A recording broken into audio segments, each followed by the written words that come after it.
A PSNI whistleblower speaks out. The public have a right to know what goes on in the police service. We are letting the public down on a daily basis, and what I have to tell them attacks the heart of public confidence. Serious allegations of misconduct and negligence in one of the largest police districts in Northern Ireland. I was concerned then that their lack of performance was actually putting members of the public at risk. That's a fatal road traffic collision waiting to happen right there.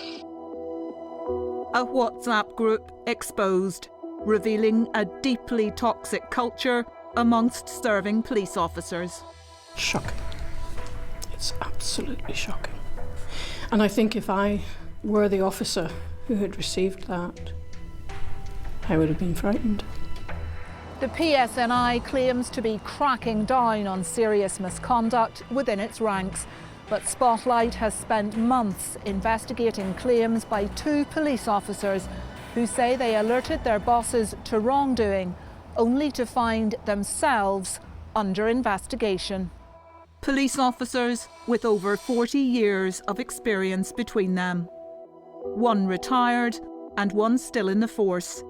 They say they've lost nearly everything, their reputations and peace of mind, in their fight to expose feelings within their ranks. Everything that I had worked for all my years, my heart was ripped out of me. Completely ripped out of me. So I planned to take my own life.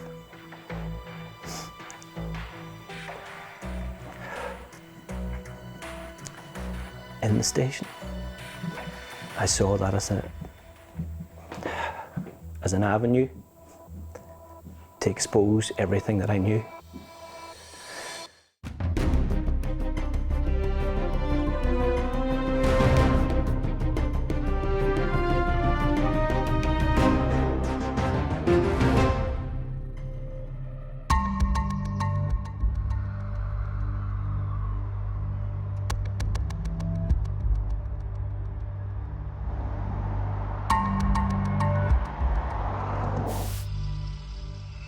April 30th, 2020.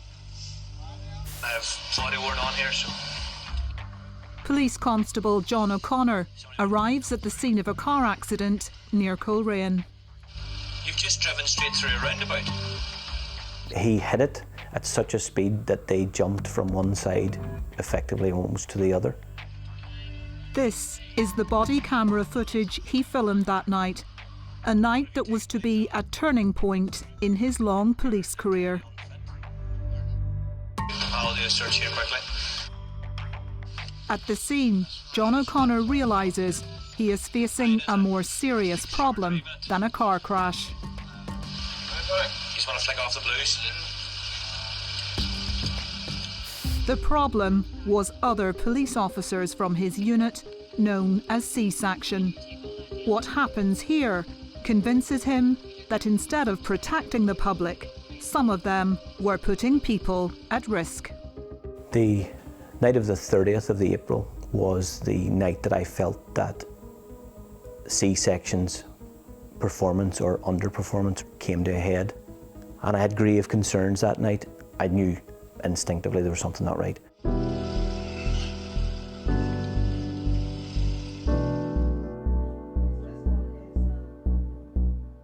Constable O'Connor was and is a whistleblower. With over 18 years of duty in the police service of Northern Ireland, he has been repeatedly recognised at senior level for his performance in policing neighbourhoods and communities. The recognition that meant the most to me was when the public actually said, you know, thank you, you've helped, you made a huge difference to us. 2 months before the car accident, he had been given a new task. Go into the unit known as C-Section and figure out what was going wrong.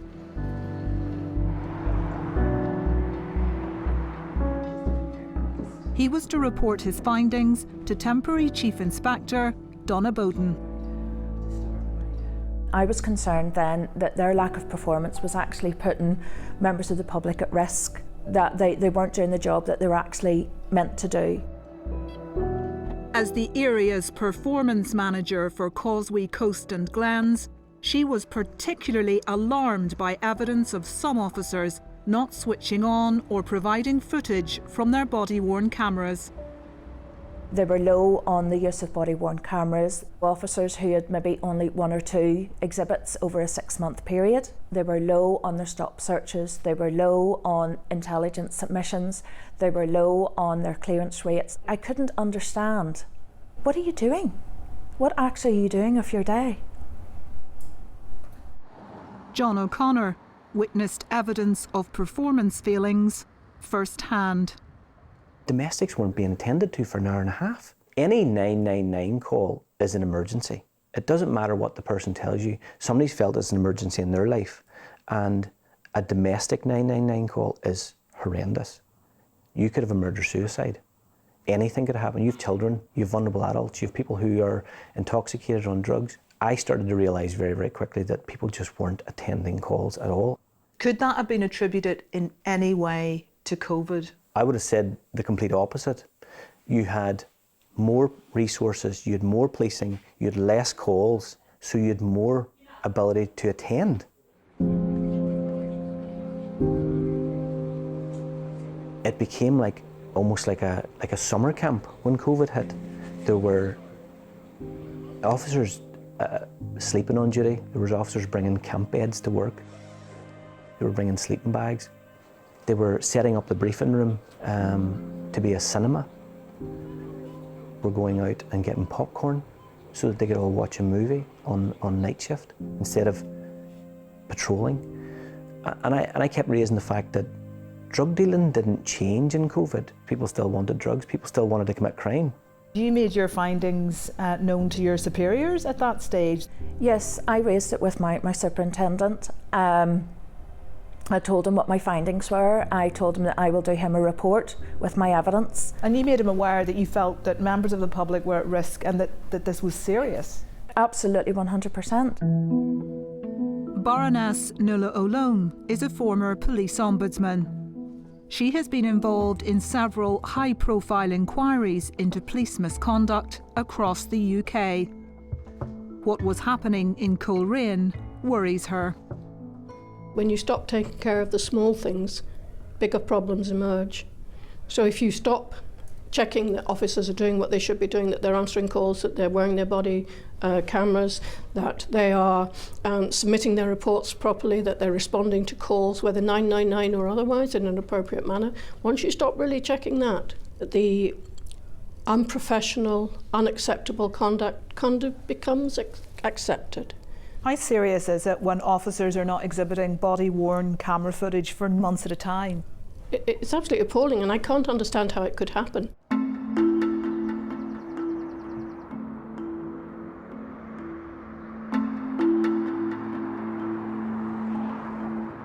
Eight weeks after he joined C-Section, John O'Connor was in Portrush Station, listening to colleagues relaying messages over police radio during a night shift. I had listened to all the calls that night in my earpiece and could hear them clearly doing their updates, and it was very obvious to me that they were doing that same C-Section mentality of shirking work.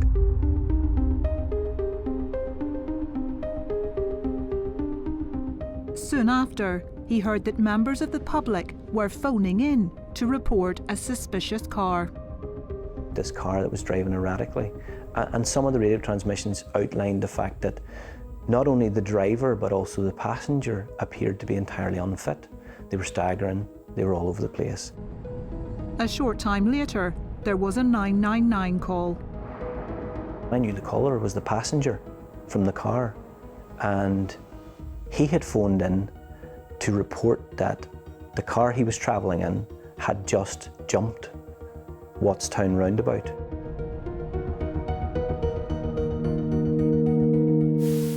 On arrival, I immediately turned on my body-worn. The driver had gone straight through a roundabout near Coleraine, and John O'Connor quickly suspects he is seriously impaired.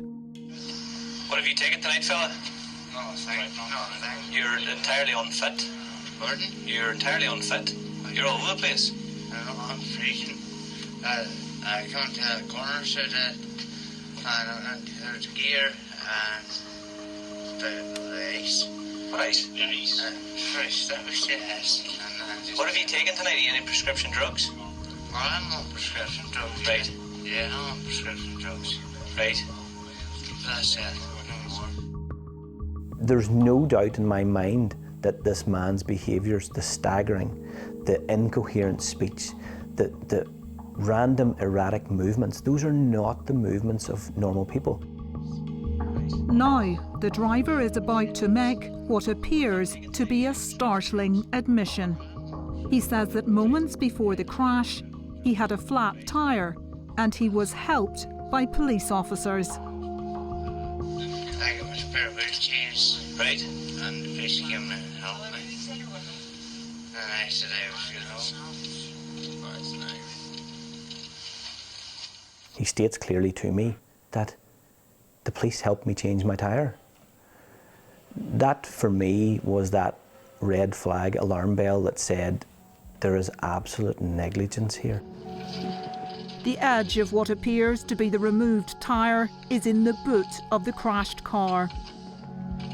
Two other officers from C-Section had stopped the driver shortly before the accident and let him go. One officer confirms the encounter on camera, indicating the driver had passed a preliminary breath test, also known as a PBT, to check for excessive alcohol. But they did not investigate possible drug use. He stopped a short while ago. So what changed in the interim period? It's all the signs and symptoms of unfit through drugs every day of the week. Don't always think drink. Man presents exactly like unfit through drugs. And on the evidence of what you see now, that's a fatal road traffic collision waiting to happen right there. You see how he presents? His eyes are all over the place. He's basically about to fall off his feet. The two officers did not have their body-worn cameras switched on, and we're told a background check on the driver would have revealed that he had been arrested for driving under the influence of drugs days earlier. They effectively put an unfit driver behind the wheel, a weapon that could have killed somebody. It's only by the grace of God that the pandemic hadn't so many people on the roads, that ambulance routes were reasonably clear, that there weren't many pedestrians around. It was the early hours of the morning. That's the only reason why somebody didn't die, and that's notwithstanding the driver and his passenger could have died.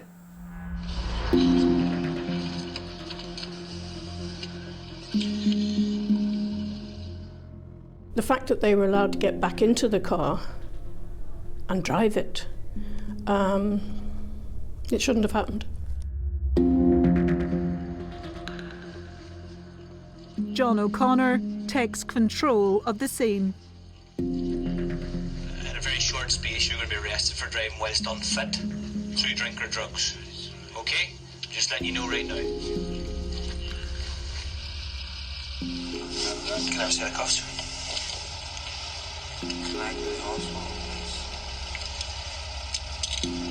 Staff have looked at you.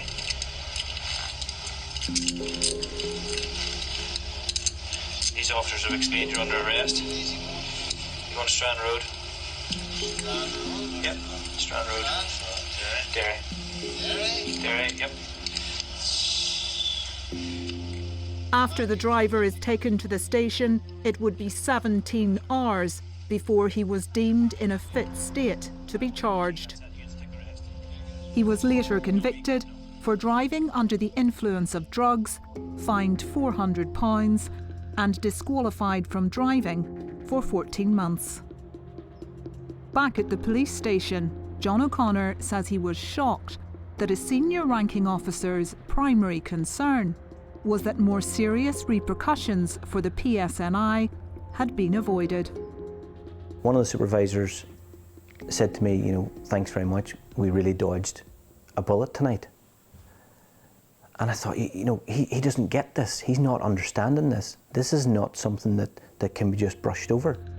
The following day, Constable O'Connor showed his body-worn camera footage of the crash scene to Temporary Chief Inspector Bowden. She escalated her concerns to the line manager of the lead officer in the first encounter with the driver, believing she should be closely monitored and assessed in an action plan. Whenever I saw the video footage of the scene, I was disgusted, absolutely disgusted. I actually then pulled the inspector up and showed them the footage. And I said, what do you think of this? And he said, it's not on. I said, it's beyond not on. I said, I want this officer on action plan. I want all their files reviewed. I want all their calls reviewed. And I want them at the start of every call that they go to, that their body-worn camera is taken out and you check that body-worn footage is captured at every call that they go to. John O'Connor and Donna Bowden believed they had done the right thing. They were whistleblowers, reporting professional failings where they saw a real risk to public safety.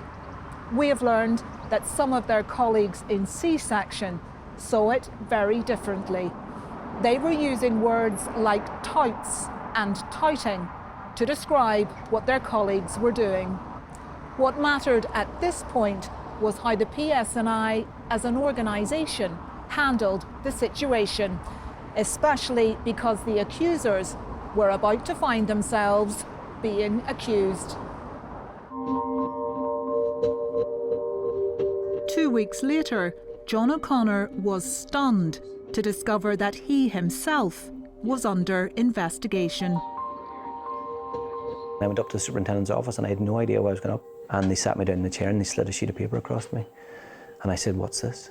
And the superintendent says, I suggest you read it. So I literally looked down and I scan read really, really fast. And I immediately looked up and I said, you know this is wrong. You know this is not true. And I looked at the supervisor and I said, and you know this is not true. This is a tissue of lies.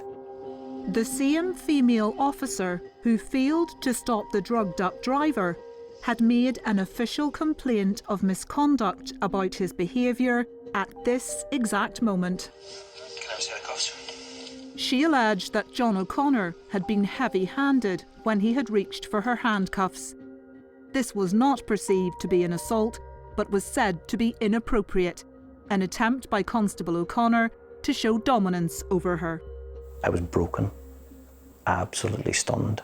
And I just told them both, this is disgusting and you're disgusting for doing it. But there was more than one female officer making a complaint against John O'Connor. As part of the same complaint, a second female officer from C-section made a number of further claims, including that over a year earlier, in February 2019, he had pressurised her to change clothes in the back of a police vehicle en route to an operation in Belfast. She also claimed that on an unknown date and unknown location, Constable O'Connor had had a conversation with her of an inappropriate and sexual nature. John O'Connor was being painted as a harasser of female colleagues. I unclipped my gun, set it on the table, and I was escorted to my locker by an officer, and I was escorted off the premises. And I've, to this day, never been back. 2 females had made allegations against you and they had a duty to investigate them. Absolutely. And I stand over the fact that it's important to investigate allegations, but it's also important to assess evidence before you start casting aspersions. John O'Connor was removed from frontline service while he was under investigation by the PSNI's Professional Standards Department. But according to Donna Bowden, John O'Connor also became subject to wider aspersions by senior officers within Coleraine Station, including the superintendent at that time, Jeremy Lindsay. I had to get a list of all the females that we had in the station and that John would have come in contact with through his role. I provided that list, and then the question was put to me, did he ever come on to you? And I burst out laughing because I thought, are you serious? He says, oh, you know, this is how groomers work. And I am like, no, this is wrong. He is not a groomer. That's not right. Well, they would say that they had to do their job. They weren't the investigators.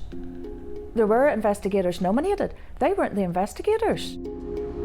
John O'Connor came under increasing scrutiny through the Professional Standards Department investigation. But in contrast, Donna Bowden says there was no movement on the disciplinary proceedings against the lead female officer in relation to her policing of the road traffic collision. A week or so had gone past, and I had actually said to Superintendent Lindsay, we still haven't got her on action plan yet. Shall we push that? And I was told, no, don't. I then said to her line manager, have you put her on action plan yet? Oh, under the circumstances, I don't think it's appropriate. And I went, under what circumstances? Because you have two things here. You have her allegation, but you have also the poor performance that needs addressed. Two completely separate issues. The action plan is required because she has demonstrated that she has not been capable of performing her duties to the standard required. Whatever grievance or complaint she has against another officer could not in any way form part of the decision making as to whether she should be placed on an action plan.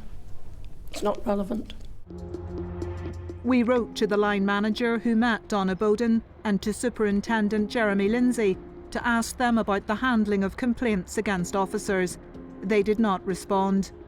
The PSNI's Professional Standards Department told us alleged misconduct in the district is being taken very seriously and investigations are being conducted with careful due diligence.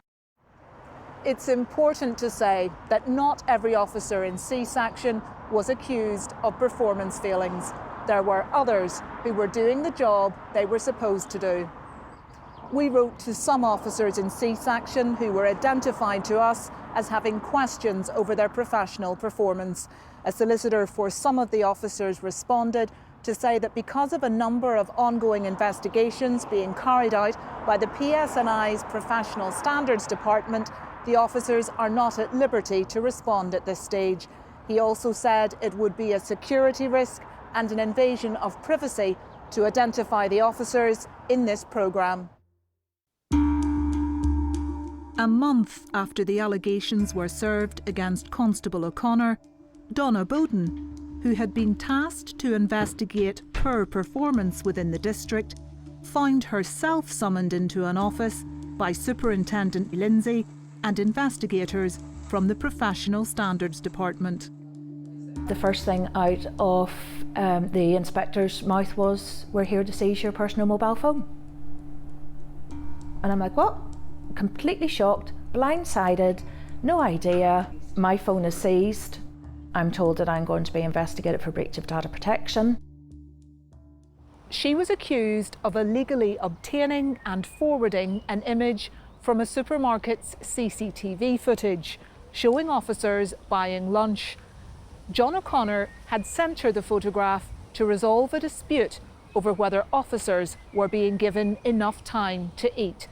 A year later, it was deemed to be an illegal data breach.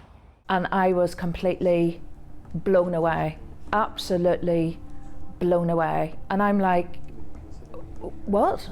You know, do you remember the incident? I said, yes, I do remember the incident. An officer had lied to me. And in me investigating that, I had proof that he had lied. And I had dealt with it and moved on. As far as I was aware, things were deleted and we had moved on, forgotten about. The complaint originated not from that male officer, but from the same female officer who accused John O'Connor of pressurising her to change clothes in the back of a car. Donna Bowden was removed from frontline policing after 27 years of service. The temporary chief inspector was devastated to find herself the subject of a criminal investigation. Completely, absolutely absurd. We just could not comprehend. I couldn't go back to work. I haven't been back to work since the 1st of July 2020.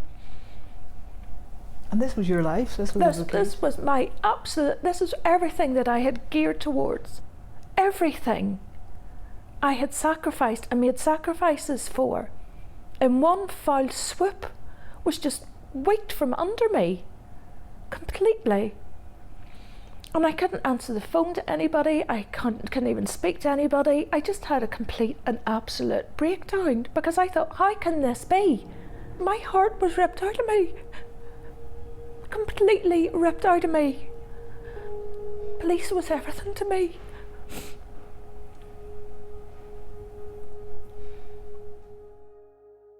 Within weeks of reporting their colleagues, both whistleblowers were themselves facing accusations. John O'Connor was feeling increasingly isolated.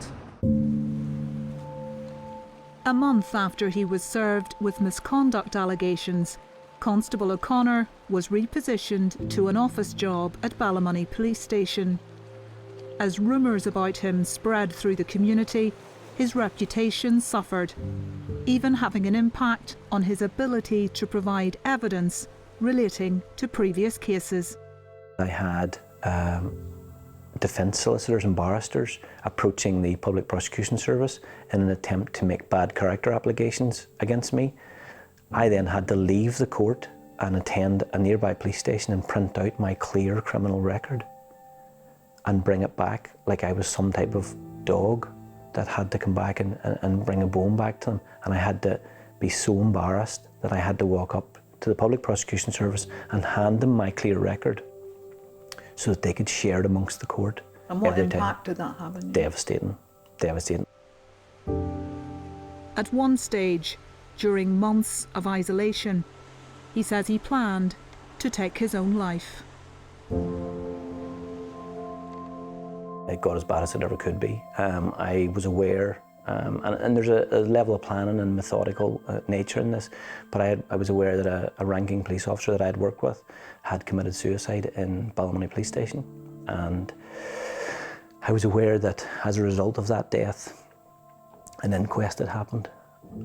And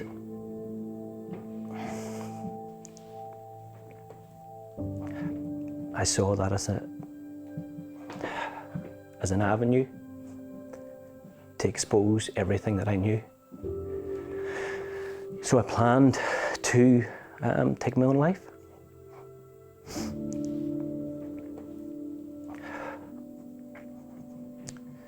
In the station.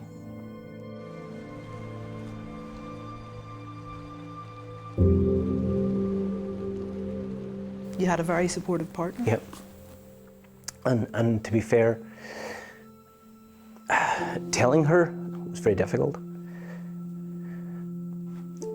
But we talked it through. I knew had all the evidence. I knew had the ability to write my response. We opened the laptop and we started fighting.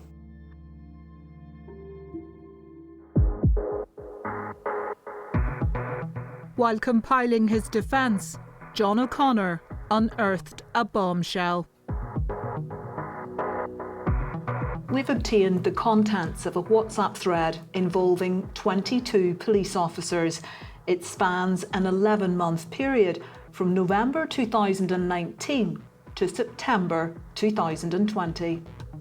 Many of the people posting were the same officers Donna Bowden had been investigating. Evidence she already had of sleeping on duty was supported by material in the thread.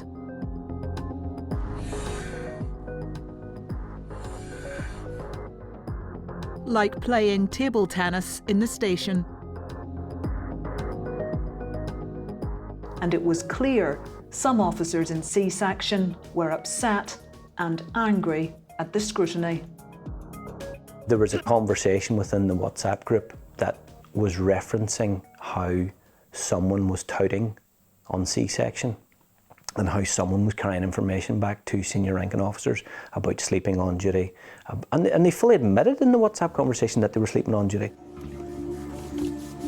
This is the thread in question.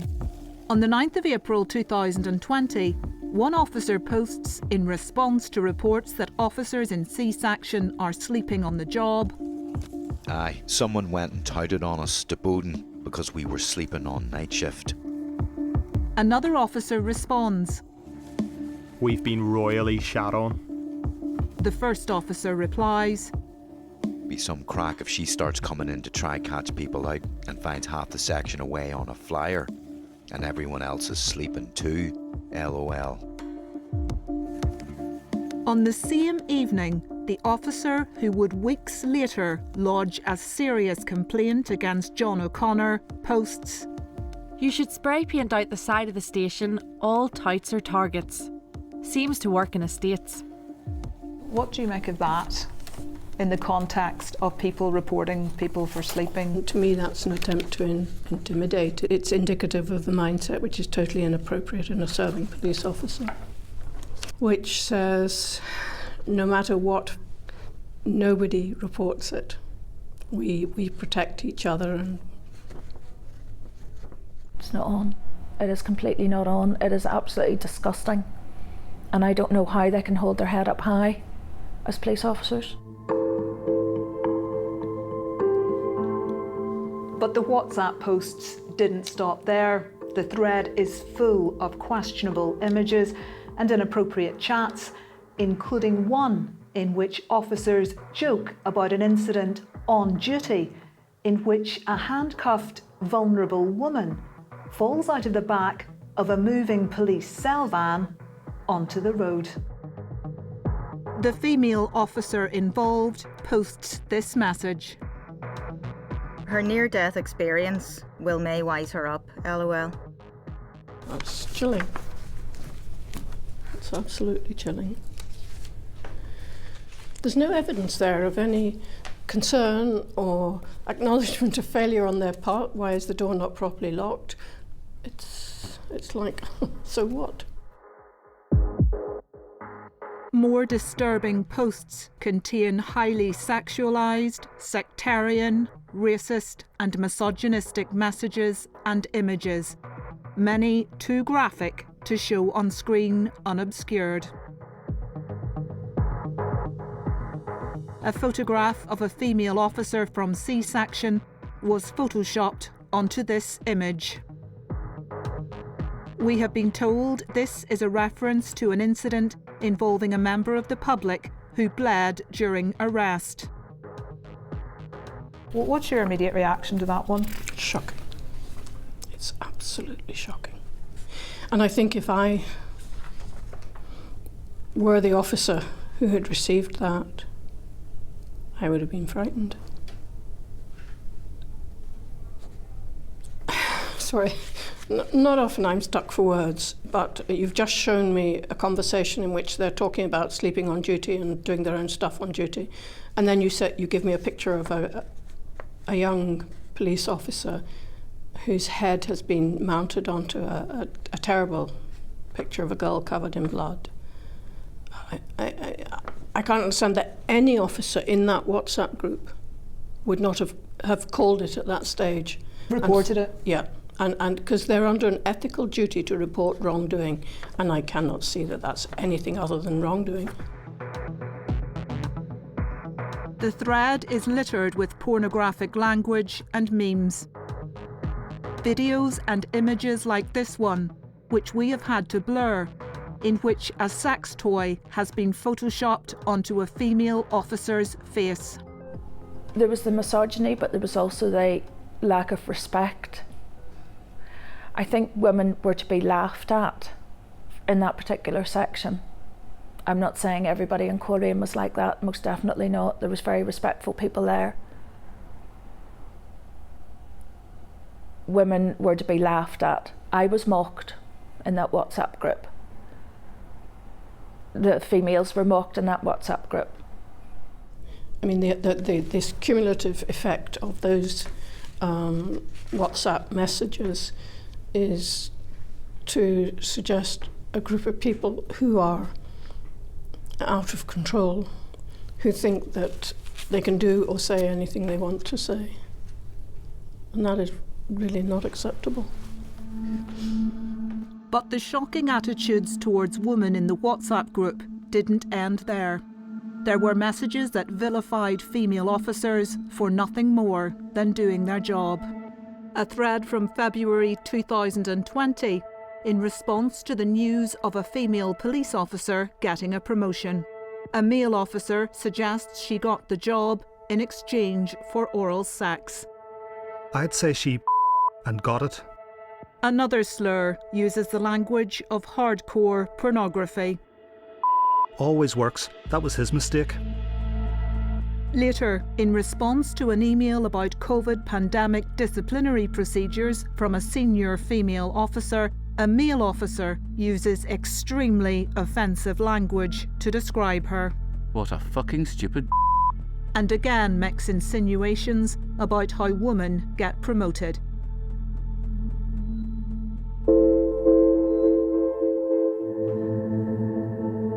Judith Gillespie was the PSNI Deputy Chief Constable for 5 years, the most senior woman ever to serve in the force.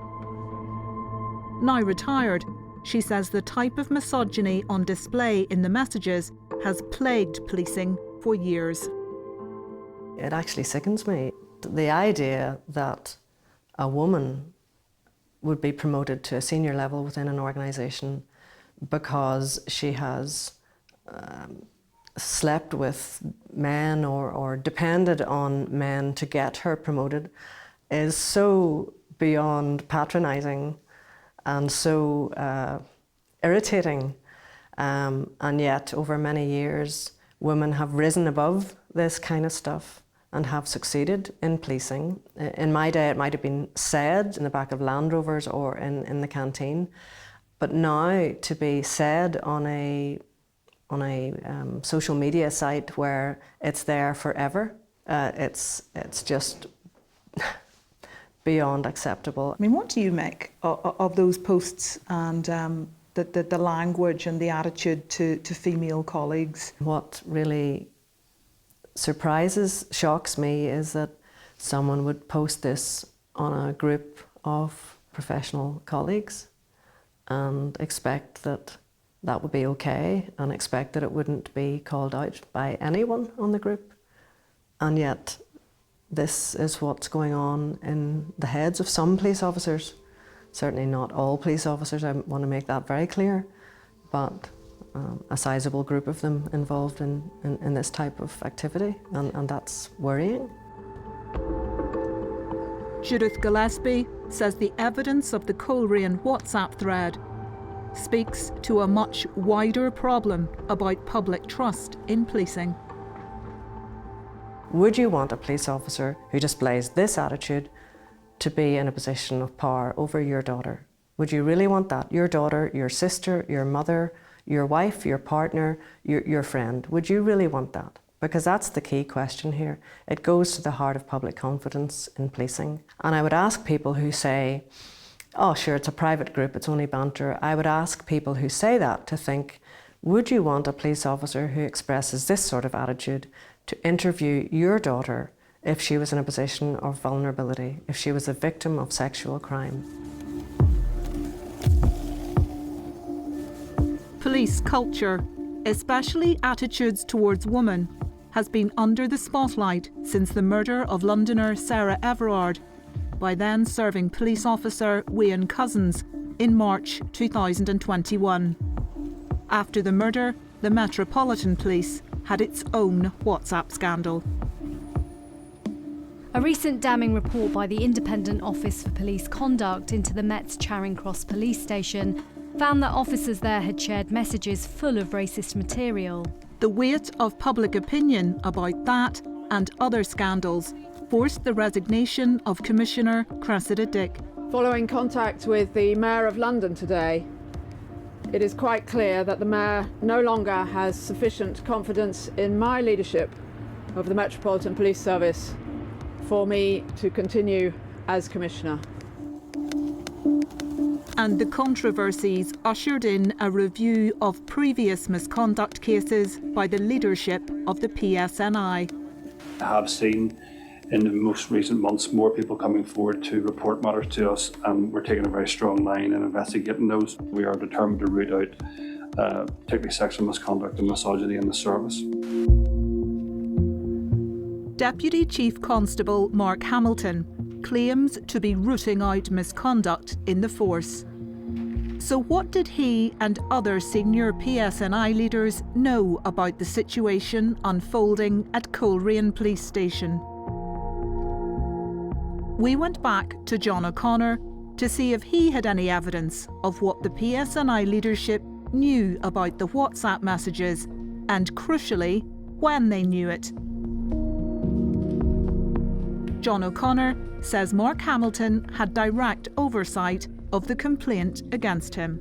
Deputy Chief Constable Mark Hamilton, was he aware of your case and when? He's the head of discipline within the police service, and he's the only one that has the authority to reposition, suspend or deal with. He would have known from day one what the complaint was, and he's briefed on a monthly basis on any changes, material changes, new evidence. And how do you know that? Because they email you every month to tell you that your case has been reviewed by the head of professional standards and the Deputy Chief Constable. At one stage you actually wrote to the Deputy Chief Constable.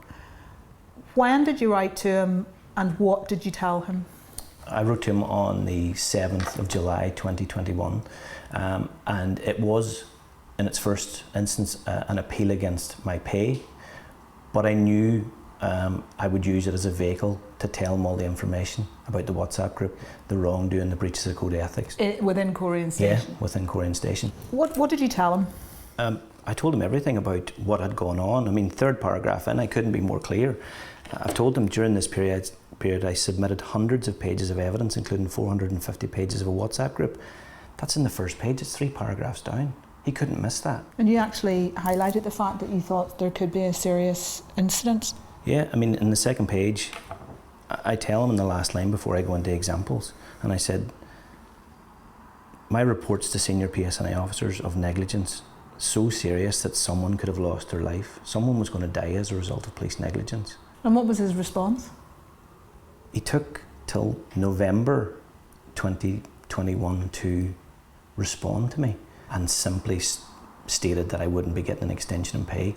It was clear to me that the police wasn't one bit interested in wrongdoing, and the quicker they could make me go away, the better.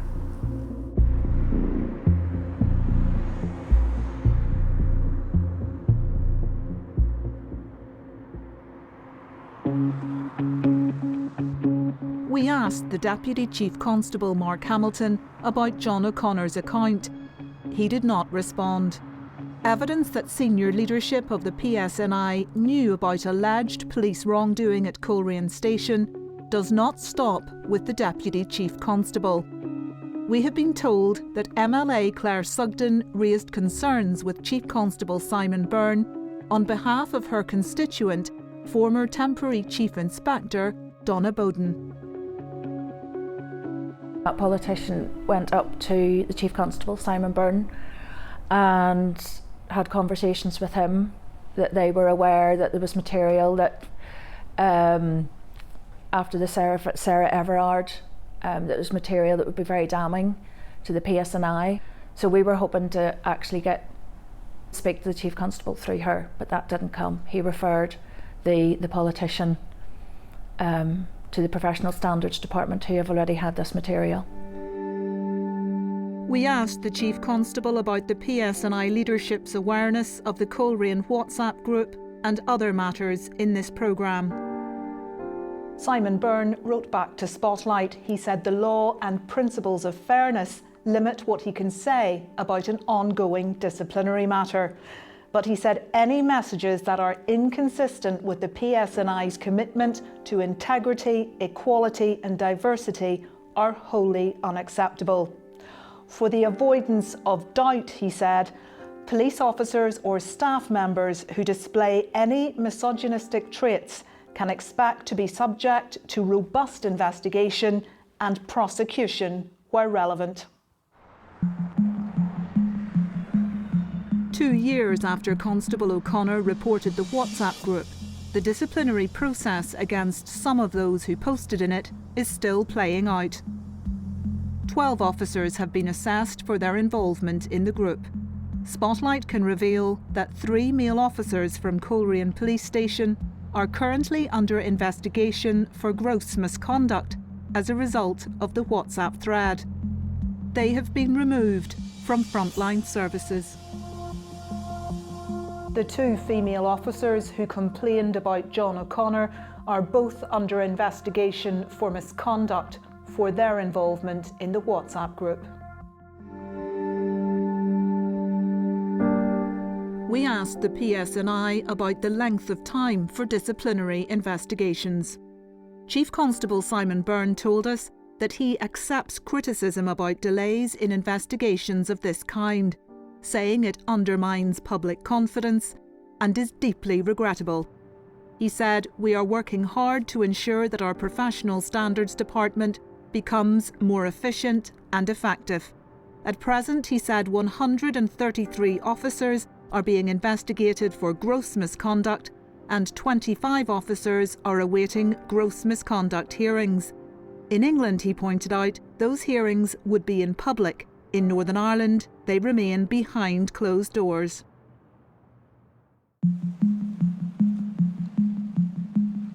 The investigation into the 2 complaints against John O'Connor took 11 months to complete. That length of time is puzzling, especially since the key evidence about one of the complaints was available from the very start. Remember, the first female officer had complained about this incident. Can I have a set of cuffs? She said the contact was inappropriate and that John O'Connor tried to show dominance over her at the scene rather than it being an assault. Nuala O'Lone reviewed the footage. The moment when he reaches towards her back is a second, if that. I didn't see any kind of a inappropriate physical conduct at all there. Did you see dominant behaviour? No. He asks her for handcuffs. I mean, I don't see anything that's untoward about that. That's cooperative policing working on the scene at the time. We can reveal that within days of that female officer making the complaint, in a meeting of senior officers, one PSD investigator concluded the body-worn footage did not support her complaint. Another expressed a similar view. So why did the investigation into Constable O'Connor require a further 11 months to reach a conclusion?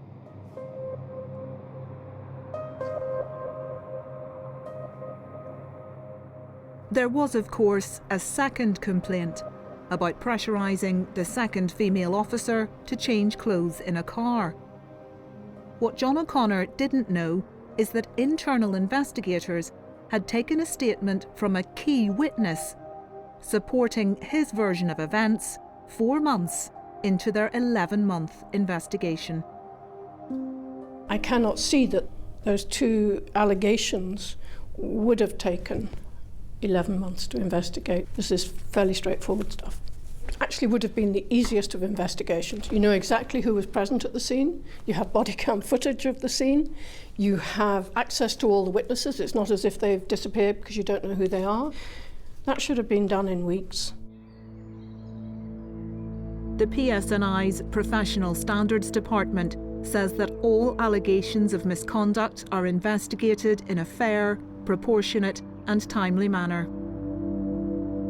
Its internal investigation into John O'Connor finally concluded there is no direct evidence to support the allegation that a female officer was pressurised to change clothes in the back of a police vehicle.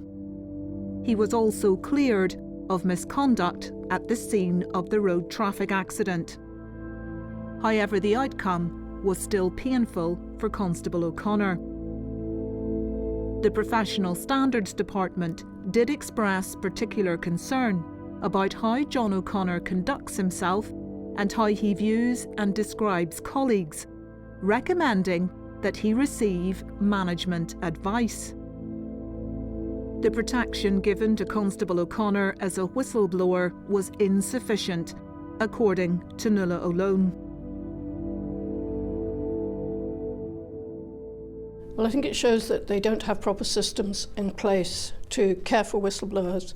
One needs to be aware, in policing particularly, that where somebody is sent in to examine alleged misconduct, you yourself may be the subject of a complaint. It has the effect, very often, of removing the whistleblower from the investigation which they're trying to do. I haven't seen evidence, it may be there, but I haven't seen much evidence of these two officers being provided with the support and protection which they needed. Are you saying that from your experience it's not unlikely for officers like Donna Bowden, like John O'Connor, who have gone in to expose wrongdoing, to end up the subject of complaints themselves? Oh yes, I've seen that, yes. Almost like a modus operandi to remove them? I have seen it happen, yes. Chief Constable Simon Byrne told us he emphatically rejects any suggestion that the PSNI does not protect whistleblowers. He said that being a whistleblower does not make an officer immune from regulations, but he said no officer would be investigated as a result of making a protected disclosure. John O'Connor's story isn't over. As well as calling out misconduct, he has provided a catalogue of evidence concerning allegations of criminality against senior officers to the PSNI's anti-corruption unit. 6 months ago, the unit gave him the status of a protected whistleblower. But in his ongoing fight for personal vindication, he also posted some allegations against other officers on an anonymous social media account. For the moment, these are just his allegations and have not been investigated. It was a profile I've used to pass information into the public domain in order to alert the public to exactly the culture of toxicity, misogyny, the sectarianism that is currently ongoing within the police service. This is a force-wide problem. This is just, I'm shining a light in the dark place that senior leadership don't want me to do. What would you say to those people who'd say, well, by using that profile, you left yourself open to criticism? And that's fine, I can live with losing credibility with some people, but I think the broader population of Northern Ireland will understand that the choices I made were for the right reasons.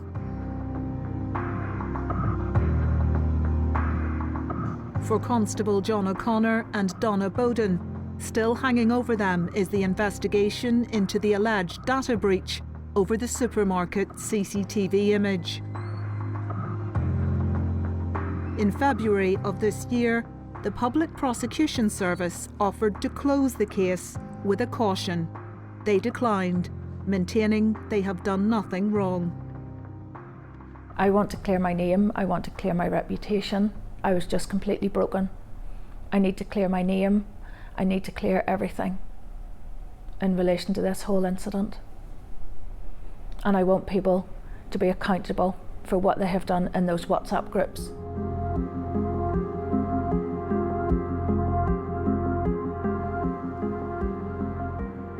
I think that policing needs whistleblowers.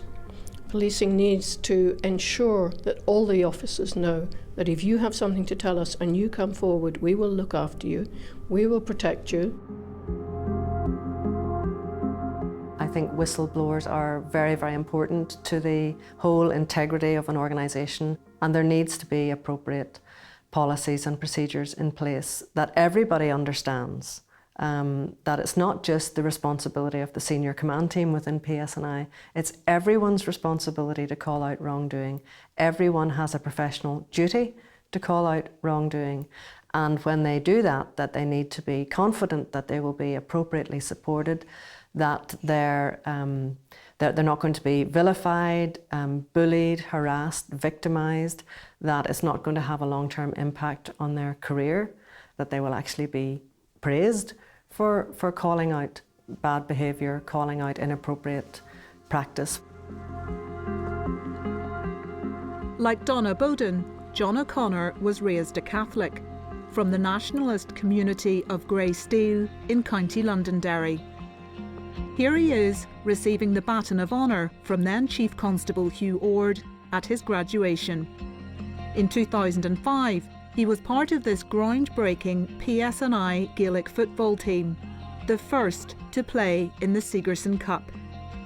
At the time, the team was a symbol of a more inclusive and diverse police force in Northern Ireland. 18 years on, his faith in the PSNI has been destroyed. Are your policing days over? Yeah. How could I work for the police service? How would I feel safe? Imagine pressing your emergency button and expecting your colleagues to come and help you, and they don't. Has it destroyed me completely? Yeah. It's destroyed my career. Will there be people like me out here who are going through this? Yeah. There's hundreds of police officers who are subject to this. When you've got an officer who is telling you that he contemplated suicide, and that he contemplated suicide inside the police station, and he obviously felt that if he did that, there'd be an inquest. So he was beginning to feel that there was no other route out for him. And I think that's very serious. I think that in the interests of the individual officers, which must be key, there needs to be an inquiry into how they handle, for example, whistleblowing. And in the interests of the delivery of a policing service which people can trust, there needs to be an inquiry. John O'Connor has now applied for medical retirement from the PSNI on mental health grounds.